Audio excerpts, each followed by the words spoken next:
সাম্প্রতিককালে ড্রাগস বিরোধী অভিযানে একের পর এক সাফল্য অর্জন করে চলেছে কাছাড় জেলা পুলিশ।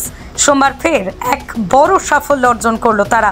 গোপন সূত্রে প্রাপ্ত তথ্যের ভিত্তিতে চালানো এক বিশেষ অভিযানে কাছাড় জেলার বিভিন্ন স্থান থেকে মোট 416 গ্রাম হেরোইন সহ 9 জন ড্রাগস পাচারকারীকে গ্রেপ্তার করেছে পুলিশ। এই বিপুল পরিমাণ মাদক দ্রব্যের আনুমানিক বাজার মূল্য প্রায় 2 কোটি টাকা হবে বলেই জানিয়েছেন পুলিশ সুপার নোমাল মাহাতো।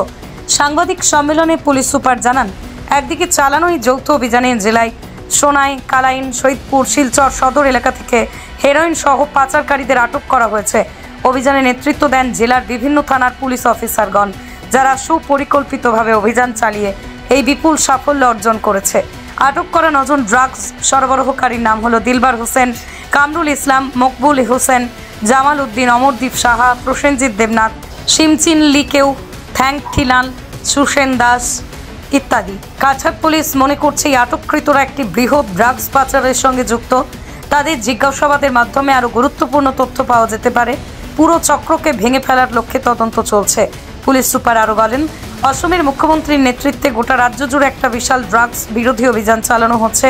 সেই অভিযানের অংশ হিসেবেই কাছাড় জেলাকেও ড্রাগস মুক্ত করার লক্ষ্যে আমরা প্রতিনিয়ত কাজ করে যাচ্ছি। এই সাফল্য আমাদের মনোবল আরও বাড়িয়ে দিল। ড্রাগস বা নিচাযুক্ত সামগ্ৰীৰ সৰবৰাহৰ বিৰুদ্ধে আমাৰ অভিযান অব্যাহত আছে আৰু এই অভিযান কাছাড় জিলাৰ ট্ৰেনজিট পইণ্ট হিচাপে যিবিলাক সৰবৰাহকাৰী অবৈধ সৰবৰাহকাৰী ব্যৱহাৰ কৰি আছে তেওঁলোকক আমি একেৰাহে আমি ধৰিবৰ কাৰণে আমি সদায় চেষ্টা কৰি আছোঁ।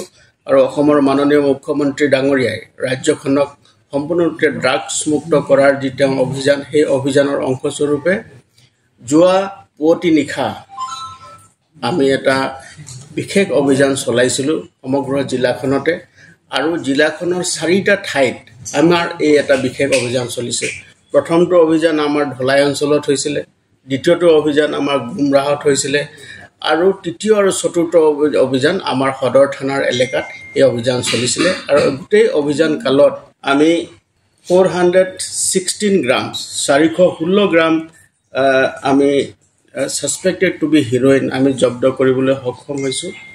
আৰু এই গোটেইকেইটা অভিযানত আমি কেইবাজন ব্যক্তি, আমি প্ৰায় 9 গৰাকী ব্যক্তি আমি অবৈধ ড্ৰাগছৰ সৰবৰাহকাৰী আমি ধৰিবলৈ সক্ষম হ'লোঁ। তাৰে প্ৰথম অভিযানটো আমাৰ ঢলাই অঞ্চলত চলিছিলে। সেই অভিযানত আমাৰ মকবুল হুছেইন আৰু জামাল উদ্দিন বুলি 2জন ব্যক্তি, আমি সোনাই অঞ্চলৰ ব্যক্তি, তেওঁলোকক আমি ধৰিবলৈ সক্ষম হ'লোঁ। আৰু তেওঁলোকৰ পৰা আমি 6টা চাবোনৰ বাকচত ছাছপেক্টেড টু বি হিৰ'ইনছ আমি জব্দ কৰিলোঁ। আৰু দ্বিতীয়টো অভিযান কালত গুমৰাহত আমি এটা নাইট ছুপাৰ, এটা বিশেষ সংবাদৰ আমি পম খেদি আমি তাত এটা নাইট ছুপাৰত আমি অভিযান চলাওঁ।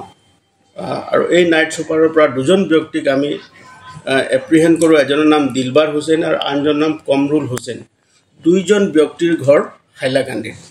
তেওঁলোকক যেতিয়া বাছখনত খানতালাচী চলোৱা হয়, তেওঁলোকৰ সৈতে আমি 13টা চাবোনৰ বাকচত হিৰ'ইনযুক্ত 13টা চাবোন বাকচ আমি জব্দ কৰিবলৈ সক্ষম হ'লোঁ। আৰু তাৰ লগতে আমি শিলচৰৰ শহীদপুৰ অঞ্চলত আমাৰ এটা বিশেষ অভিযান চলিছিলে। আৰু সেই অভিযান কালত আমি 16টা চব কেছেছ 16টা চাবোনৰ বাকচত আমি ছাছপেক্টেড টু বি হিৰ'ইনছ আমি জব্দ কৰিবলৈ সক্ষম হ'লোঁ। আৰু তাৰ লগতে শিলচৰৰ আন এটা আমাৰ বিশেষ অভিযান চলিছিলে। আৰু এই অভিযান কালত আমি 44 নম্বৰ 44টা মানে সৰু সৰু চাবোনৰ কণ্টেইনাৰ ভায়েল আমি জব্দ কৰিবলৈ সক্ষম হৈছিলোঁ। আৰু তাৰ লগতে আমি 5জন ব্যক্তিক আমি ইয়াত এপ্ৰিহেণ্ড কৰিবলৈ সক্ষম হ'লোঁ। আৰু সৰ্বমুঠ আৰু 9জন ব্যক্তিক আমি এৰেষ্ট কৰিলোঁ।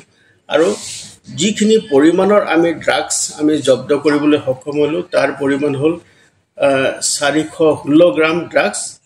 আৰু তাৰ আনুমানিক যি বজাৰ মূল্য, চোৰাং বজাৰত যি বজাৰ মূল্য হ'ব, ই প্ৰায় 2 কোটি টকা। আৰু গোটেই সামগ্ৰীখিনি আমি আমাৰ যি নিয়মানুসাৰে যিখিনি আমি তাক চিজ কৰিব লাগে সেইখিনি আমি জব্দ কৰিছোঁ। আৰু তাৰ লগতে তাৰ প্ৰাৰম্ভিক পৰীক্ষাত দেখা গৈছে আমাৰ যিটো ড্ৰাগ ডিটেকশ্যন কিটত যেতিয়া আমি পৰীক্ষা কৰিছোঁ আৰু সেইটো হিৰ'ইন বুলি তাত আমি পৰীক্ষা মানে পজিটিভ ফলাফল আমি লাভ কৰিছোঁ।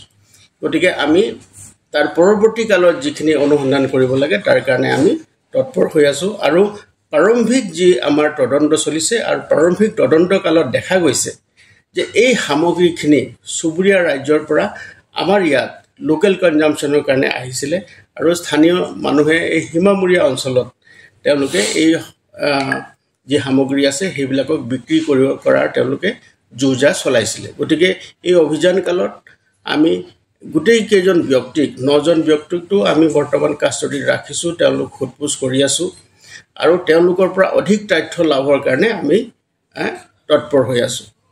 আৰু ঘটনা এই যি আমি অভিযান আমাৰ যি চলি আছে এই অভিযান কালত যিবিলাক তথ্য আমি লাভ কৰিছোঁ, আমি চুবুৰীয়া ৰাজ্যৰ লগতো আমি যোগাযোগত আছোঁ যে তেওঁলোকৰ লগত সম্পৰ্কত থকা আন যি ব্যক্তি আছে তেওঁলোককো যাতে আমি শীঘ্ৰে কৰায়ত্ব কৰি তেওঁলোকৰ বিৰুদ্ধে কঠোৰতম আইনগত ব্যৱস্থা ল'ব পাৰোঁ তাৰ কাৰণে আমি তৎপৰ হৈ আছোঁ।